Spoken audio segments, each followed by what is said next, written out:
Welcome to Being Human. The question I got from my son today was, why should we be kind? And it's because we should always respect each other, and that's the answer I gave him. But honestly, that's how civilizations were born, and it is the truth. We should always respect each other. And the thing is, some of us will believe one thing of how we should live our life, and others will believe another. And respect means to be able to understand and give each other space to practice what we want to preach without pushing our views onto you or vice versa.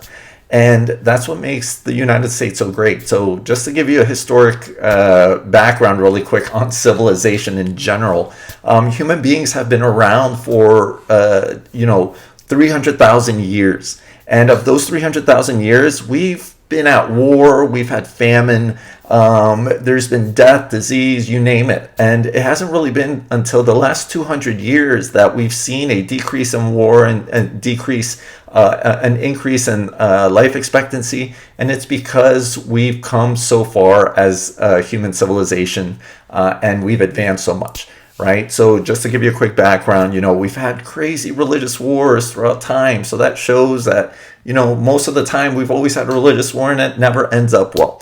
Right. We've had Jewish Roman wars, Muslim Byzantine wars, crusades, a 30 years war of Protestants and Catholics. But ultimately, the first civilization came to be around 12,000 years ago. And since then, it's advanced into the first democracy, which happened about 2,500 years ago in ancient Athens, Greece, as we all know, where we all wanted to elect our own leaders, or Greece wanted to elect their leaders. And then, that evolved into the Magna Carta in 1215 in England, where the people said, hey, we don't want this king to just impose all his views on us. We want to limit his power. And then the Constitution, right, came into play after the American Revolution, which is the most advanced version of our civilization.